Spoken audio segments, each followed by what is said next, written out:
There are several matchups taking place in Week 7 that are of top 10 quality.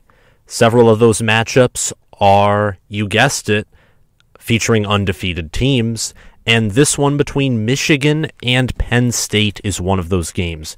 The 10th ranked 5-0, 2-0 in conference, Penn State Nittany Lions travel to Ann Arbor to take on the number 5, 6-0, 3-0 in conference Michigan Wolverines. A battle between two coaches who have one win each against Ohio State, a battle between two programs that have basically been the second-place programs behind Ohio State for the past nearly decade, more so half a decade.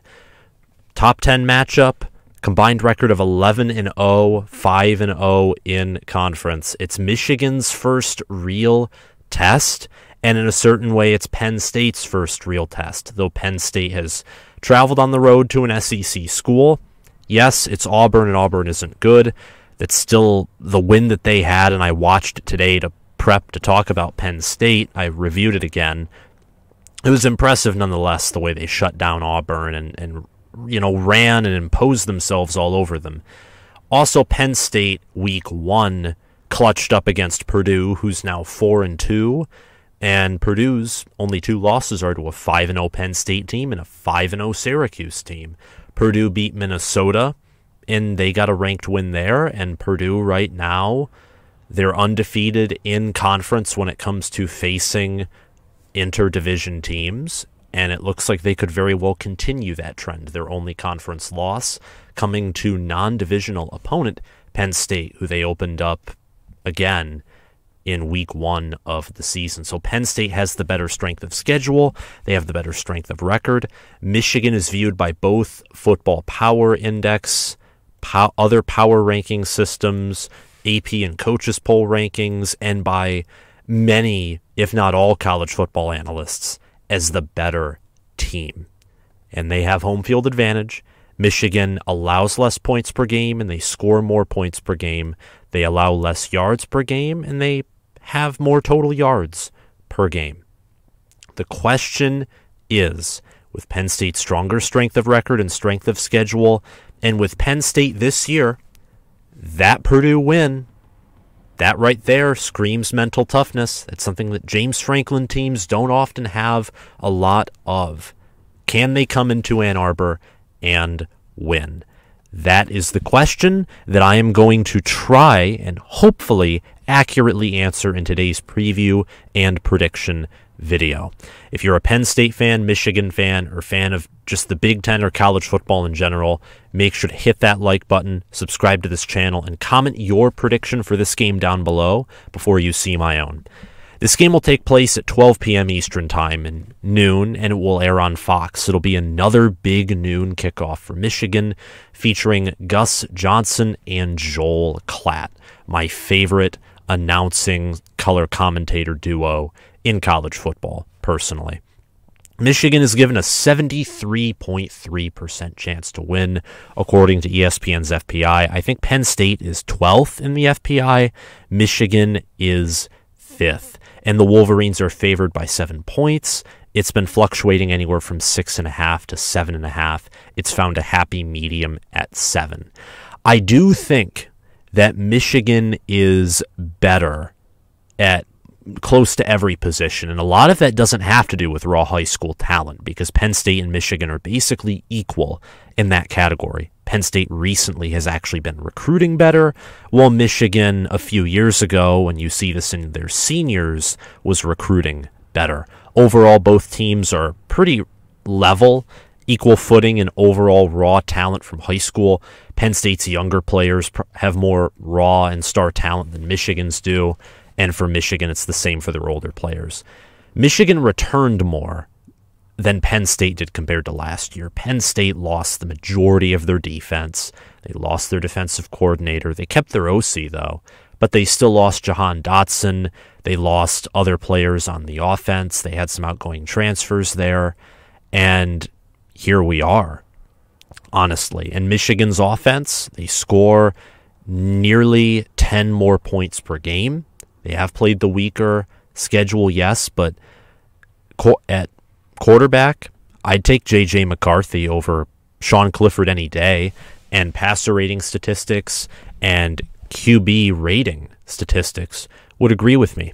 Sean Clifford has passed for 1,030 yards. JJ McCarthy has passed for 1,052. McCarthy is the 12th best QB rating in the nation, Clifford with the 53rd. Clifford has a passer rating of 144, McCarthy with a 182. McCarthy on the ground, which is an area where Clifford, he has sort of a niche there to a certain degree. He's not fully dual threat. The majority of that's the cause of his offensive line, in my opinion, but he's pretty close, if not dual threat completely, if he just had a better supporting cast. Anyway, JJ has had 90 rushing yards on the ground, a long of 20, one rushing touchdown. Clifford on the ground, let me just pull this up here really quickly. Clifford on the ground has had only 67 rushing yards, 4 rushing touchdowns, and also a long of 20. I think JJ overall is just the better athlete. He doesn't have as much experience, but he's also, at least when it comes to passing, less turnover prone. He has 1 less interception, the same amount of TD passes, and a much higher completion percentage with a 78.9 completion percentage compared to Clifford's 62%. At running back, Blake Corum, Donovan Edwards, Nick Singleton, and Kaytron Allen are pretty close, much closer than I would have thought in the preseason. But the Penn State run game, partially again because of the O-line, but it's very boom or bust.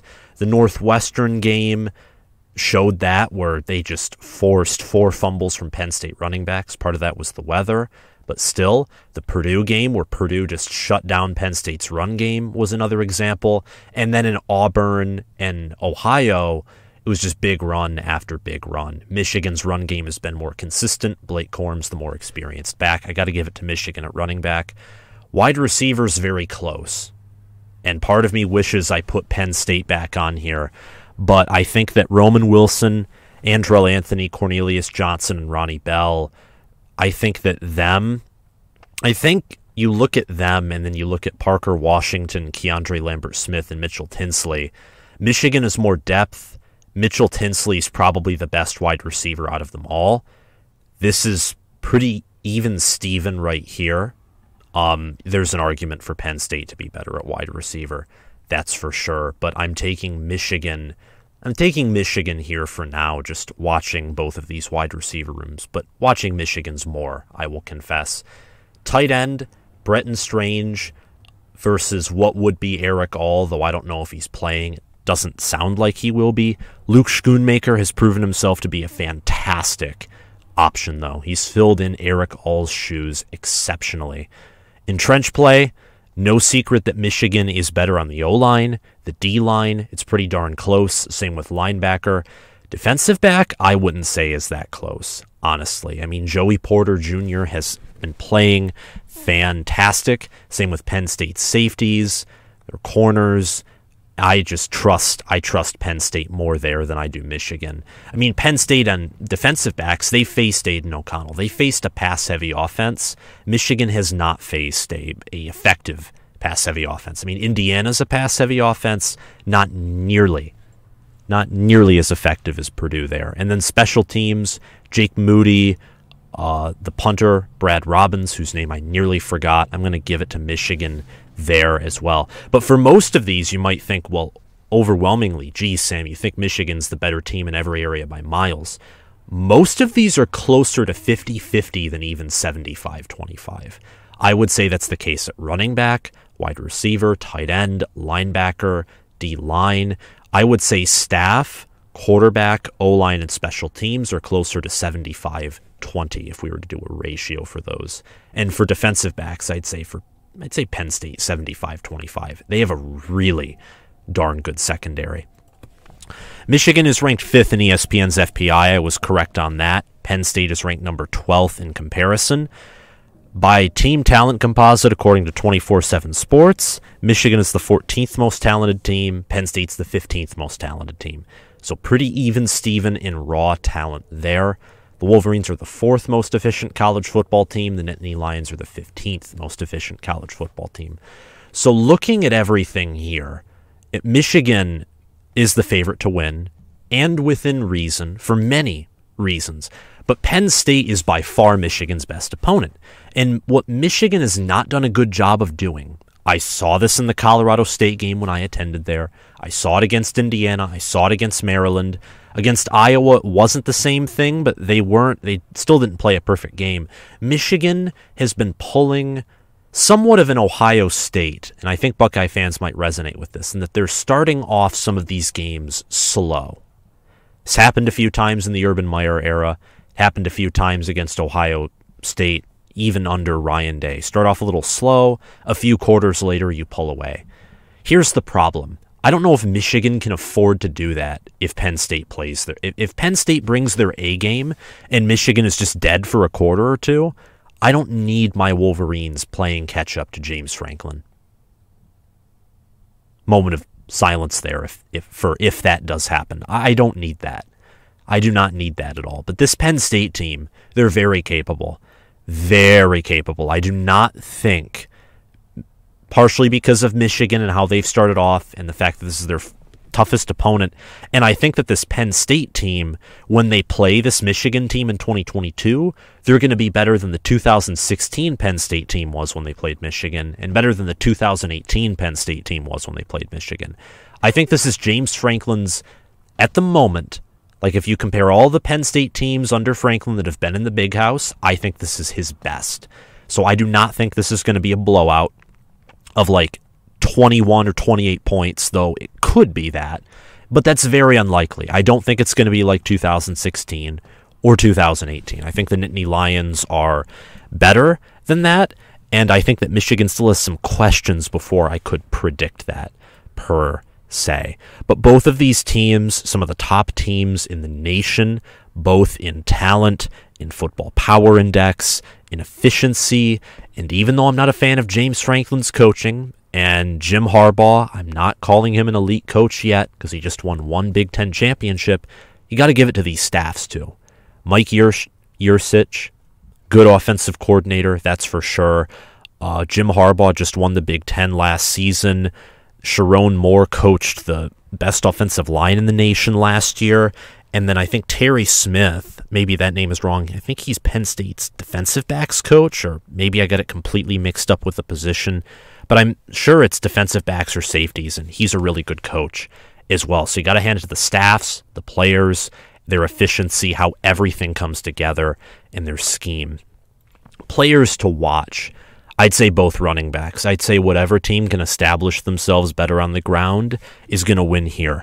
Penn State's secondary is much better than Michigan's. The problem is Penn State's passing game with Clifford against a D-line that, just is wrecking it in the trenches against a Penn State O-line that's led by Phil Trautwein. I do not trust Penn State to pass effectively. I don't. And I think that Nick Singleton, looking at, his boom or bust capability, that is Penn State's hope, is that Nick Singleton pulls close to a Kenneth Walker performance, which from there will open up the Penn State pass game more.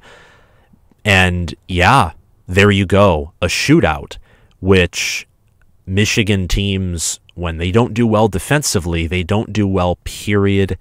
Amen. So for Nick Singleton and that Penn State run game, they got to be on their A++ game. Absolutely. Singleton, on 63 rushing attempts, is 463 rushing yards for 5 rushing touchdowns, an average of 7.3 yards per carry. Against Purdue, he only had 3.1 yards per carry. Against Central Michigan, he only had 3.5. Northwestern, he had 4.1. But against Ohio, he had 17.9 average yards per carry. And against Auburn, he had 12.4 average yards per carry. So a lot of boom or bust potential there. And if he's on his A game, if the play calling from Mike Yurcich is on its game, and if the offense as a whole is just flowing, watch for that Penn State run game. And it's the same with Michigan, although to a lesser extent, because the play calling for Michigan has not been the greatest. The offensive line is not just offensive line, but the offense in total has been slow at times, even though I still think the O-line is elite. And Blake Corum has still found success. Dude is at 118 118 carries for 735 rushing yards and 11 rushing touchdowns for an average of 6.2 yards per carry.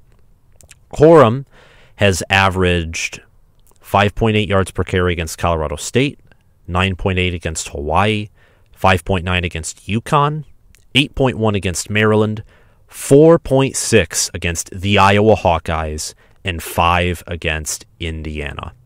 So watch out for Blake Corum. Watch out for Nick Singleton. I anticipate both will have at least one, probably more than one, rush of 20 yards, especially when it comes to Blake Corum, I think. But both of these running backs are explosive. Both of these teams like to run the football. James Franklin, what got him in trouble partially last year was he wanted to run the football so much, but he didn't have running backs, and his offensive line was terrible, and that killed him. For Jim Harbaugh, it was the success of the team last year, and it's been his Achilles heel at times too. 2018 against Ohio State, the defense was bad, yes, but run, not attacking Ohio State on the perimeter or trying to pass against them until you're in a hole. And just look at the entire 2017 season of Jim Harbaugh lining up in the I formation, even in 3rd and long. So both of these teams love to run the football, and I think whoever runs it better is going to win. But watch out for that Michigan pass game, though. Watch out for that Michigan pass game and JJ McCarthy, because they're going to be in the back of my mind during this game. So my prediction here is that Michigan will rise to 7-0. Penn State will fall to 5-1. It will be a competitive game. I'm taking Michigan to cover, but I'm not taking them to blow out Penn State by any means. This game will be competitive, I think, for a half, as I've shown on the Penn State side. A half, maybe 2.5 quarters, maybe even 3 quarters. I could see this thing coming down to the wire, too. And I think if Penn State wins, it will come down to the wire. I don't see Penn State coming in here and winning by double digits. I just don't. I think Michigan's offense will be creative and lethal, in my opinion. I think that in the Indiana game, I don't know if I buy this or not. I almost view it as an excuse regardless of if they were doing it or not, because regardless as to whether Michigan was hiding schemes for Penn State, they shouldn't have been tied with Indiana at half. That's inexcusable, and that's heresy for Michigan football.